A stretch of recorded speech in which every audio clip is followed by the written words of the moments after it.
Hello there. Welcome back to my channel. I am Lita and you are watching Art with Lita.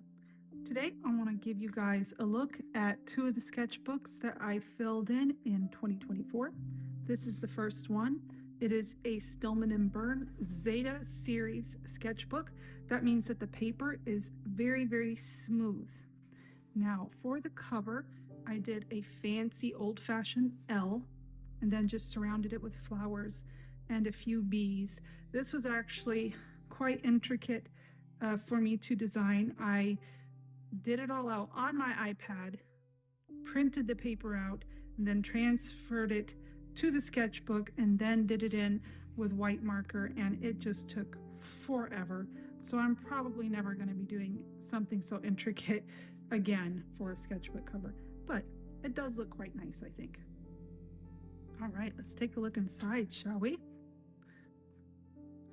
So let's see if you can see everything. There we go. This is actually the second time I'm filming this. The first time I cut off the top of the sketchbook. The very first page is a lesson I took in how to design things that don't exist, basically animals that do not exist.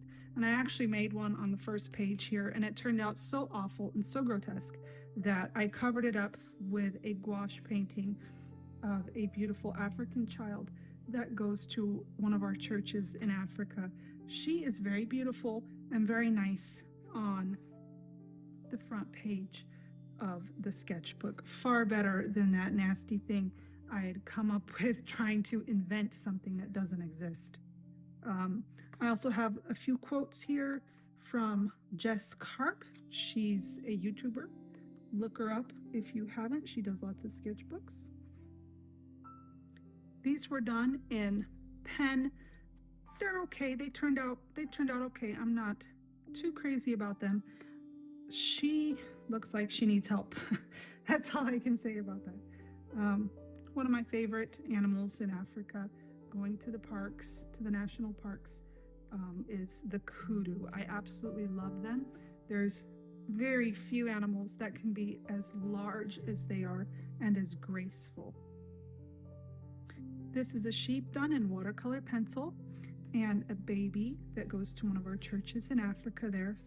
And here I was trying to design or just visualize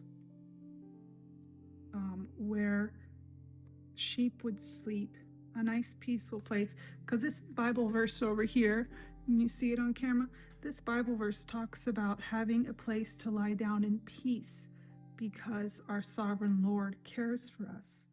And I was just imagining what that would look like for a sheep. What kind of a beautiful golden pasture would a sheep have to lay down in and be fully at peace, knowing that he was safe. Now, because we travel so much, I don't have any pets at the moment, and I was really missing not having a fish tank. So I decided to make a fish tank, and I put betta fish in it and some goldfish, and I think that's a koi fish if I'm not mistaken. And I had a lot of fun putting this together. So now I have my very own fish tank. I did them in watercolor, and then I went over the top in colored pencil. The background is done in graphitent. This little guy is also in graphitent. Just exploring making something but having it only be in one color. I thought he turned out really cute. Here we have, I think I followed a tutorial for this, of watercolor leaves. Here I made two different horses, and they were not pintos in the original reference photo, but that's what art is for, right? You get to change up whatever you like, and I love the pinto look. So not only did I turn them into pintos, but I gave them each a little friend, a little companion to hang out with. I thought that was very nice.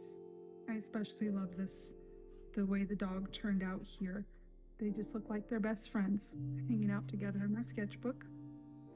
This page has everything going on in it. I just went crazy with color here. Some more playing with color. I love how these two turned out. They look like they're best friends. This is done with Kuretake watercolors and colored pencil.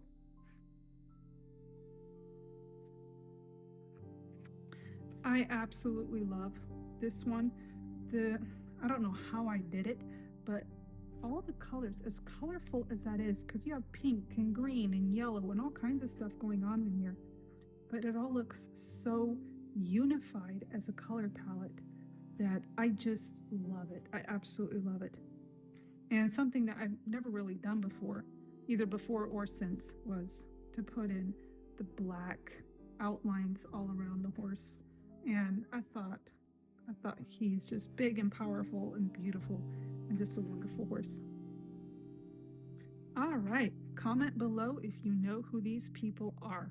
They are a singing group on YouTube, and I listen to them often. Ice cream and more colorful horses. This is done again in Kuretake watercolors. I used them nice and thickly here so that it's more of a gouache. That means you can layer them up. And I thought it just came out looking very textured and very nice. Horses running in the snow. Here, I painted the background first and I added just lots of gold into the background. I thought that looked so pretty. And I did just the line art of most of the horses, but then this sassy girl, I did her in full color, and I thought, I'm probably saying this for every single page, I thought it turned out really nice. It's unusual, for sure. This did not turn out so well. I never completed it. It's colored pencil. I don't know, I started it, but then I just wasn't feeling it. This I got done partway through and realized that I was working with an AI generated reference photo. It made me quite upset. Why would somebody go through all the trouble of generating a realistic looking AI photo and then uploading it into a reference group without saying that it was generated? You know, they passed it off as their own photography. It's like, surely there's better things to do with your life than generating AI photos and passing it off as your own photography. I mean, come on. Come on. This was done with one of those click pens that has multiple colored inks in it.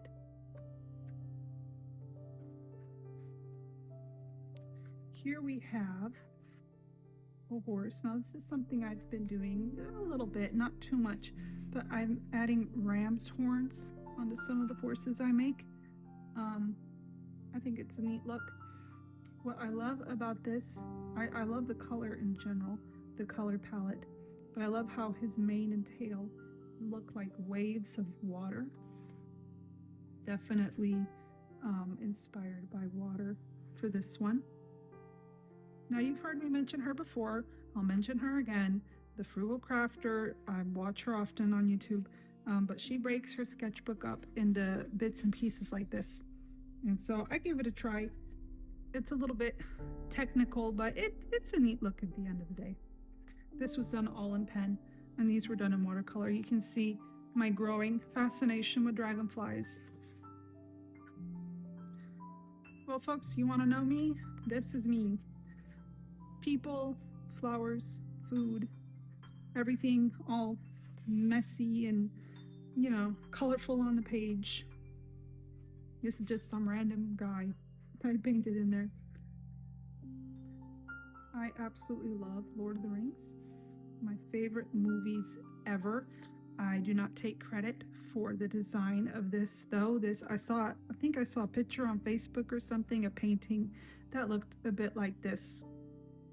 And I did my best to recreate it after my own fashion. It's watercolor and colored pencils, I believe.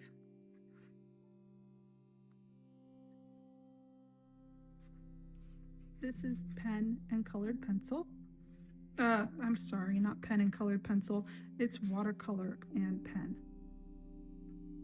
Little houses. Here's another horse with the ram's horns. You can see the horns there. And this time I put jellyfish around her. I believe I used Payne's Gray only for this painting. This was done in all colored pencil. There you have a girl reading her Bible. She does have gold in her hair. I don't know if you can see that. Lots of gold in her hair. These were some leaves that are growing at my place in Africa. Big, gorgeous, beautiful leaves, and I had a little bit of gold in them. I don't know why. I went through a gold phase, I guess. Very beautiful, and they bring back, every time I look at them, I just have all those good memories. You know, that's one of the things sketchbooks are nice for. You can just put down something that's right there in front of you when you're at a place, and it'll bring back all those memories. It doesn't have to look perfect. It doesn't have to look picture perfect. And many times, at least for us artists, it's far more effective than a photograph would be. Here's a beautiful cottage, mixed media, surrounded by flowers. I love the color palette for this horse here. All the yellows and golds. You can see the whole background is nothing but a golden color. Very beautiful. And I think I'm just about at the end of this one. I have no idea what colors I was using here. I was playing with different color mixes, but I don't know what brand I was using, so I don't know how this can help me very much.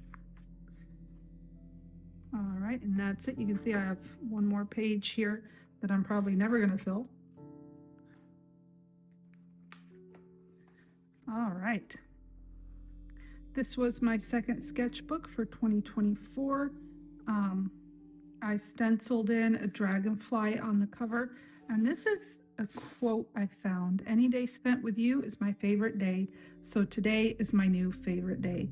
I am obviously talking about my sketchbook, and I just thought it was a fun little quote to start off the sketchbook with.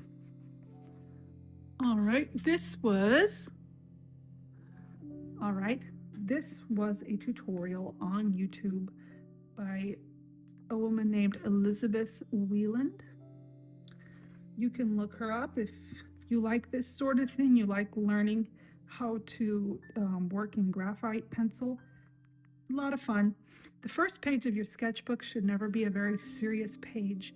Just get something in there, get some color down, get something down to kind of break in your sketchbook and get rid of that fear of the blank page, as they call it. So that's what this was for me.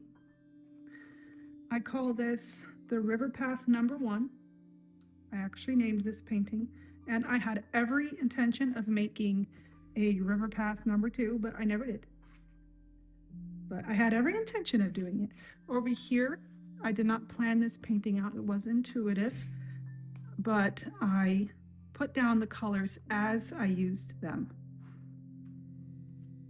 and where they were in the palette. I just wanted to know everything that went into it. You can see there's a path there, and there's trees and what looks like mountains and mist in the far background. Very beautiful, but also very intuitive. Here is graphite aquarelle. This was an experiment. This was from my own photograph, my own picture. And I wanted to see if I could get the same look with graphite and watercolor as you can get with graphite pencils. So I lightly put in the graphite, and then I went over it with watercolor. And as you can see, it looks very close to the same look as you get with graphite. And, you know, the only problem with graphitin is that it's a very limited selection of colors. And this way, by using this method, you can get, you can do any colors you want, really, and still have that darker graphitin look that is so popular. This was done with graphite aquarelle, and the background was, I think, watercolor pencil, if I'm not mistaken. Here, I just sprayed the page and dropped the color in to the water, and I dropped the paint into where the water is.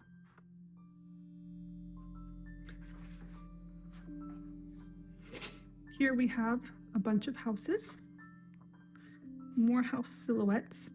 I decided I was going to start making houses, start drawing houses. How many times have you guys done that? You've decided, okay, from now on, this is what you're going to be doing, but then it never happens. So yeah, it never happened.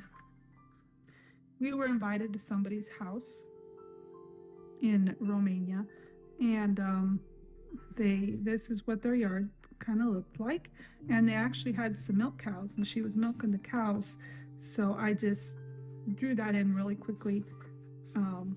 Again, just as a memory, I can't remember if I followed a tutorial for this or not. There is a guy on YouTube that draws in this style, draws and paints in this style, and I was just playing around with that. I don't know, it looks like a very sad house to me. If you like it, I'm sure you can find him with a bit of digging. I don't know what his name is. Here's more people practice. This was done with watercolor pencil. This one is of my own design. This is a traditional Romanian house. It's actually the very same blue color that they're painted.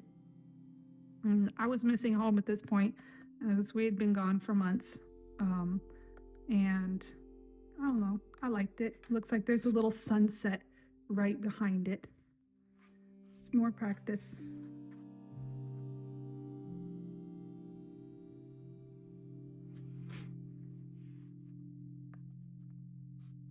For these two horses, I was going through a dark place when I made these, just emotionally.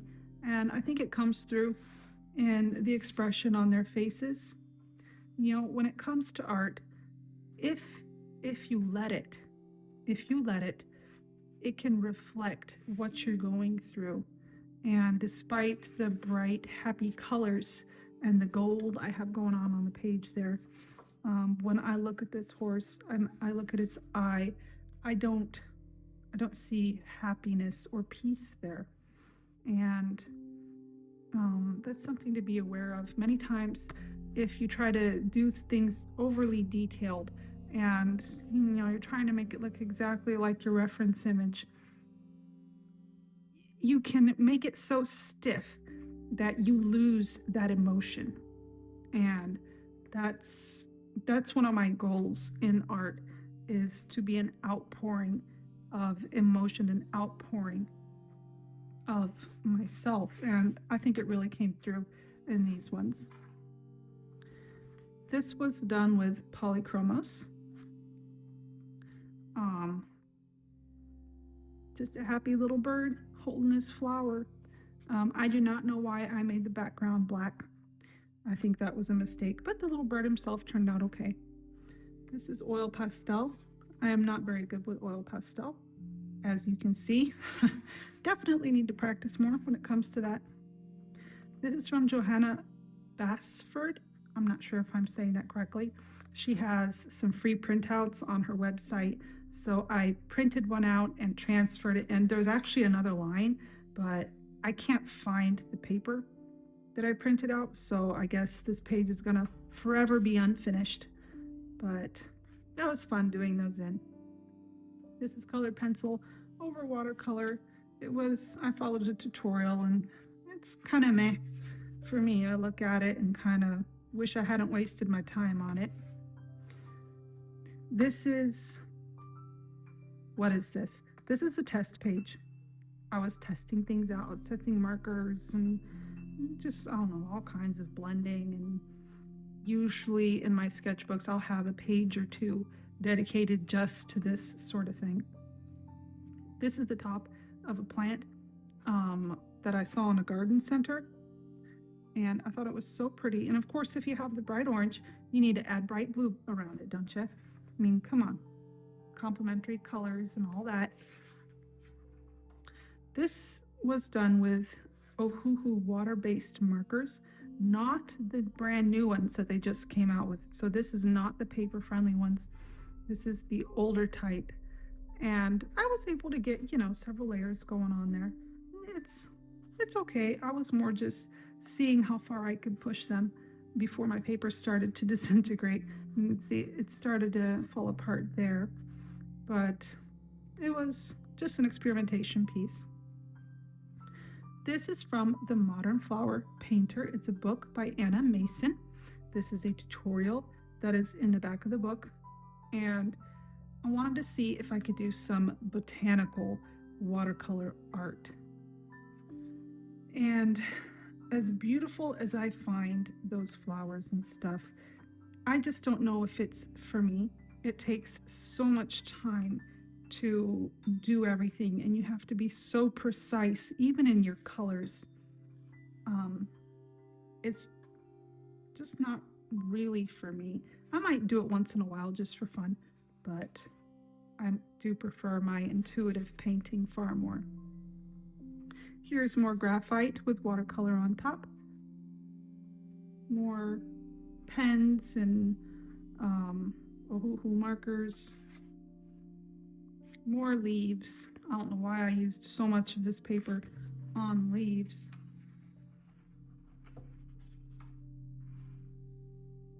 This is when I got my YouTube channel started up again. You can find this video in my YouTube channel. These were some mushrooms that were growing in my backyard, and I made a painting of them. They did not look like this in real life.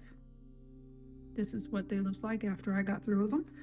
And I used graphitant. This is all graphitant here. These I made for December. Polly and a little white kitten. I actually made a story to go with the kitten, so I do encourage you to jump on my channel and find it. You'll find it in the stuff I made for December. There's a cute little story to go with her. And let's see, I did this all in colored pencil. Very sweet little kid. Here are chili peppers from my trip to New Mexico. They were just hanging in the marketplace, and they're quite pretty. These are done in the new Ohuhu markers, the paper-friendly ones, and they're just a joy to work with. And here we have reached 2025. Yay! We're in the new year now. This was a sketchbook spread. It turned out okay. I don't know. I like him. I really like how that one turned out. And the candy canes are nice. I think it's very busy. I think I made it too busy by adding the candy around it. I don't know. I know it could be better. This is also on my YouTube channel. This boy had a very inspiring story. He was a Mustang that had been rounded up and then adopted by a person. And he was just very skinny and underweight and malnourished when she got him. And she fed him up and she fattened him up, and he just turned into a beautiful horse. Here we have this girl. She is also on my YouTube channel. She's very fierce looking. I actually toned down her mane and tail a lot. This was a very intuitive painting, and it turned out okay. I like it. This was something I was trying to do. I failed big time. I'm not even sure what I was trying to do. I do not like the way it turned out. Kind of wish I could just erase it all and make it go away. Here, I put him on my YouTube channel. He's quite pretty. I love the way the background turned out and how he has all that blue around him. And He's just a pretty boy. More videos you can find on my channel. These are delicious desserts, the type that maybe we shouldn't be eating, but you know, all of us do anyways. Here's some friends. I looked in vain for the reference photo I used for these. I cannot find it anywhere anymore. I know it was from one of the Facebook groups, one of the reference groups on Facebook, but for the life of me, I can't find it. This was, let's see, I did the background with some watercolor and then I did the rest of it in colored pencil. Here I made some horses and an environment for them to live in. This more practice, and you can find these videos on my YouTube as well. I was trying to make a porcelain horse here. I went in too heavy, way too heavy with the colored pencil. I kind of wish I had only worked with watercolor and ink for this. This is a concept that I need to come back to and rework it and rethink it, and maybe not use colored pencil, but only something that can come across as very, very smooth, like ink or watercolor. And another one that's on my channel. I put a gold border all around him. Gold is so much fun to work with. Anyways, that's it. Those are my 2 sketchbooks for 2024, and you are going to see the video coming up very soon where I decorate this one and I start my new sketchbook. This is a Stillman and Burn, I don't know if you can see that, Zeta series, and starting 2025 sketchbooks off. All right, that's all I got for you today. Lita out.